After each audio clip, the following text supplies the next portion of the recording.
can see behind my shoulder here, there's a big farm field, and that farm field is coming down a hill right into this wetland behind me. That farm field is going to have fertilizer. There's going to be things like phosphates, nitrogens, potassium, all that kind of stuff that is beneficial for the plants, but it's going to be very, very water soluble to make it bioavailable. And due to that, when it rains, all that stuff gets pushed down the hill by gravity and ends up in the waterways.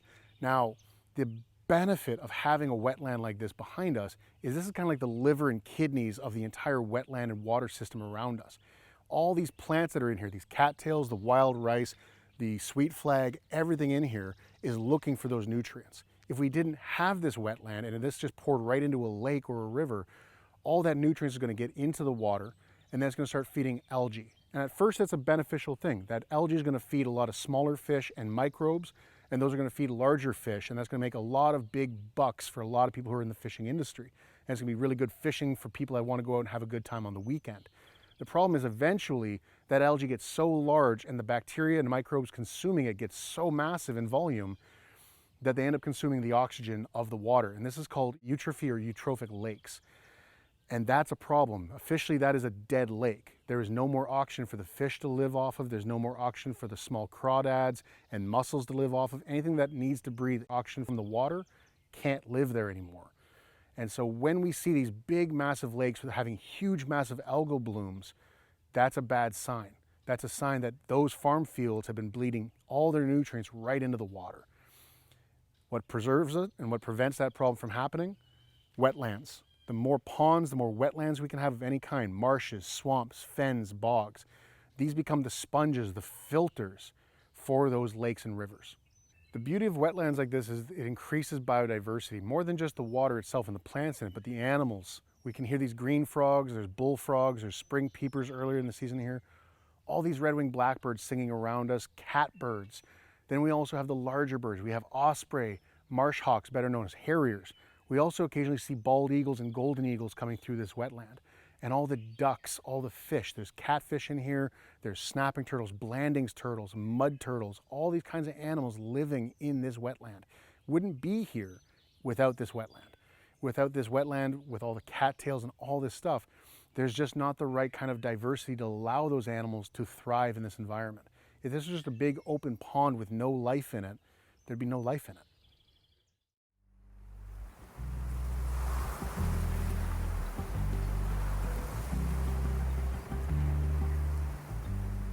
So when it comes down to water protection in the garden, there's a lot of things you can do, but one of my favorite things to do is mulch.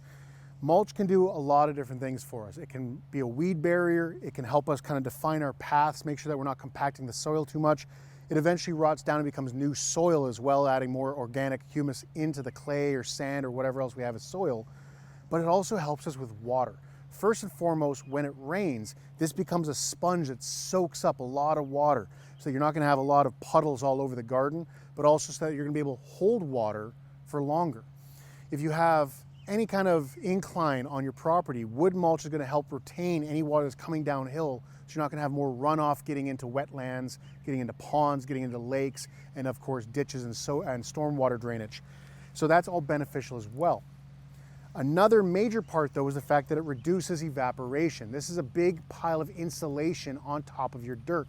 So if we pull back, we've got about 3 years worth of mulch here. And this is all hardwood chip. I can barely get through it because of how tightly compacted it is. But as I go, it just gets wetter and wetter and wetter.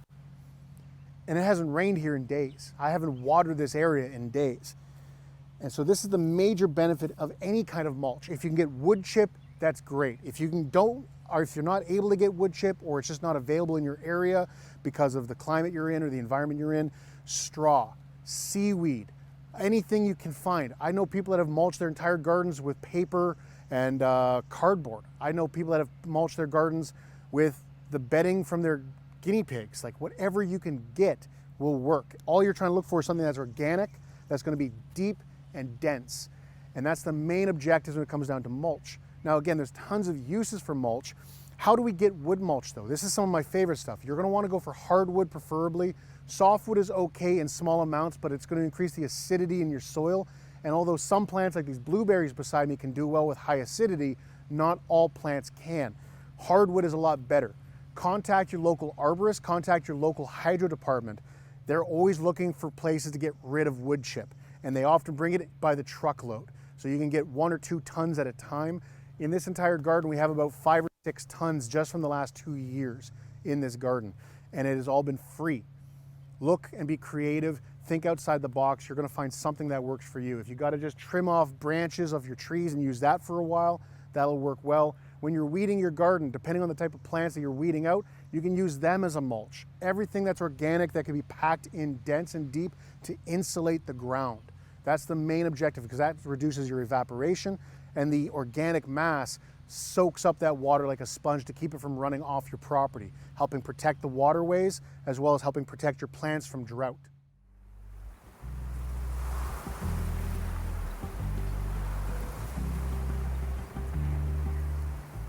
If you have a garden bed that you're not using, we have all these garden beds full of amazing plants that we're going to be eating as vegetables and fruit. This garden bed actually didn't have anything to plant in. We ran out of options for things. We had more space than we needed. And so the problem is, if we have a lot of heavy rain, all that soil can get washed away, and the nutrients of that soil can get washed even further. And again, we start leading into problems with that soil and its nutrients getting into the waterways through storm drainage. And so there's a lot of things you can do. You could cover the entire thing with mulch, cover the entire thing with tarps. But another option is something called cover crops. Cover crops are using plants that you may not be actually using for any actual personal consumption, but are holding the ground and protecting the ground from runoff. Now, there's a lot of plants that are used in agriculture as cover crops. You got winter rye, you have wheat, barley, and of course buckwheat, which is a very popular cover crop. But often when you order a bag of buckwheat or order a bag of wheat or barley, you get massive sacks, and I only have a small little area that I need to actually have a cover crop on. And so what I decided to do was let the weeds that were coming up stay there. Now, that is not always a great option depending on what the weeds may be. If you have something that's very aggressive, like Japanese knotweed, that's something you don't really want to leave in your garden bed, trust me. But there's other plants that can get away with it. We have a lot of yellow wood sorrel growing in here, Dame's rocket. We also have a little bit of cleavers growing in here, and those are all just fine, as long as I make sure I do a very good job of removing the seeds or removing the flowers before they get to seed. We also have some garlic mustard growing along the edge here, and that can be a very invasive plant, but if you take care of the seed heads before they go to seed, you're pretty much well taken care of. And then what I do later is I simply cover this whole thing with tarps just before growing season for about 2 or 3 weeks, and I basically do something called solarizing. I'm going to use white tarps or clear tarps. I can even use black tarps or garbage bags if need be, and I'm going to suppress everything in here while letting this nice warm sun cook them and get it to a certain temperature where the seeds that may be left behind, the roots that are down in the ground, just get cooked, and they just cannot survive. And if they are going to survive, they're going to be weak and piddly and very, very easy to remove.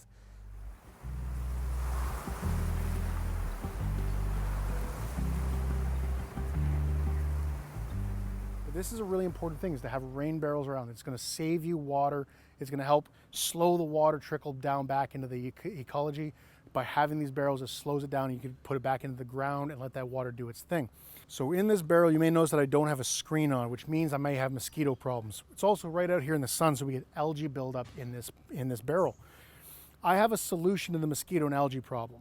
Now you got to be mindful of how you handle it, because you don't want these things getting back out into the wild, because these are a very invasive thing. We have goldfish in this rain barrel, and I don't feed them. From spring all the way to fall, these goldfish never get fed by me. What they do is they eat every single mosquito larva that gets into here. They eat every single ounce of algae that's in here. And all I got to do is make sure that this never gets overrun.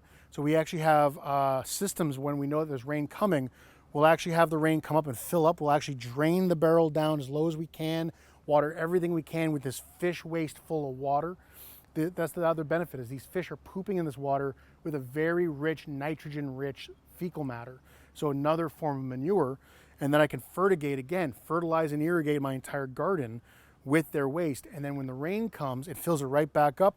I have screens that I put on during the rain so that when it does overflow, the fish don't get out. Now, I'm about 100 meters from the closest body of water that they could escape into, and there's several ditches and barriers between them and that water, but I still make sure they don't escape. You have to think about that. You do not want these goldfish escaping. They can wreak havoc in the ecosystem.